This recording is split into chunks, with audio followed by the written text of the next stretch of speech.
This tutorial looks at a process. The process is dissolving.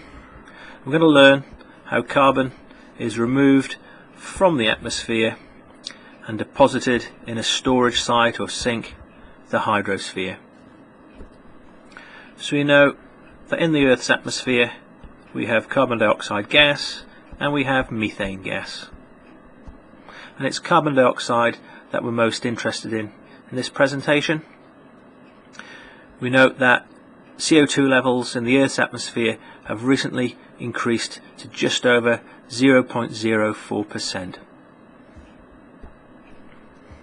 Climate scientists have always looked at the atmosphere and studied it, but more recently they've been going to Antarctica and Greenland to take ice cores, because these ice cores can tell us an awful lot about the Earth's previous climates. So what does an ice core tell us? Well, the ice was previously snow, and as that snow falls and settles on top of each other, what's actually happening is that air is trapped in between these snow crystals. So here we've got atmospheric gases trapped in between snow crystals. Now over time that snow will settle on top of each other, pile up and compress to become ice. So now the snow has been changed to ice, but within that ice are little bubbles, little gas bubbles, and those gas bubbles are a record of what the atmosphere used to be like thousands of years ago. So the climate scientists use a drill to drill into the ice, and some of these ice cores have gone down to 2 to 3 kilometers, and as you could guess, the deeper we go, the older the records we're retrieving. So we can have gas stored some 400 or even 800,000 years ago. So what are these ice cores telling us? Well, they're providing us with some very clear and some very consistent results, whether the ice cores are taken from the glaciers in Greenland or Antarctic's continent. They're showing us that carbon dioxide concentrations in the atmosphere have changed through time really quite naturally. If we look in more recent times, here we're seeing every 200 years, and over a period of 200, 400, 600, 800 years we've got some very consistent or stable measurements here. As we can see, 300, that figure there, so that's below 0.03%. And the turn of the Industrial Revolution, where we've been burning fossil fuels, those carbon dioxide concentrations have been increasing. And we learn that there's 35% more carbon dioxide in today's atmosphere compared to 800,000 years ago. So quite unnaturally, we're increasing the rate of carbon dioxide in the atmosphere 100 times faster. And I'm sure you can find plenty of graphs, and also look at the research that New Zealand scientists have been doing in Antarctica, looking at climate change. Where air meets water, gas will dissolve.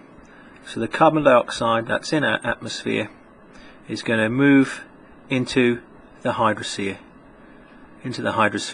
by the process of diffusion, and then dissolve into that water by the process of dissolving. So what we have is what's called a concentration gradient. So I'm drawing a gradient here where we have a high concentration of carbon dioxide in the atmosphere. So in other words, there are lots of carbon dioxide molecules, compared to this side of the gradient where there are a fewer concentration of carbon dioxide molecules. So what we have is carbon dioxide moving down this gradient, down the slope, from a high to low concentration, where we have a high atmospheric concentration compared to a lower concentration in the hydrosphere. Now what's been happening more recently is this gradient has been getting steeper as we've increased CO2 concentrations in the atmosphere, and the scientists refer to this as a physical pump, where CO2 is dissolving into the hydrosphere. We know that cold water can actually hold more carbon dioxide compared to warmer water. So in the polar oceans, in the Southern Ocean around Antarctica, that is where more carbon dioxide will dissolve. It's also important to understand that this physical pump driving carbon dioxide into the hydrosphere, this is not just a one-way pump, but we also have carbon dioxide leaving the ocean, so moving from hydrosphere to atmosphere, and that will take place in warmer oceans. So in this tutorial we've looked at how carbon dioxide gas can move from the atmosphere to the hydrosphere by a process of dissolving, and we've looked at what could be called a physical pump. An interesting fact is that carbon dioxide moving into the oceans can have some very serious consequences. So there's a lot of research work looking at how marine life might be affected by carbon dioxide. Carbon dioxide will have the effect of making our oceans more acidic. Ocean acidification is sometimes referred to as the other carbon dioxide problem.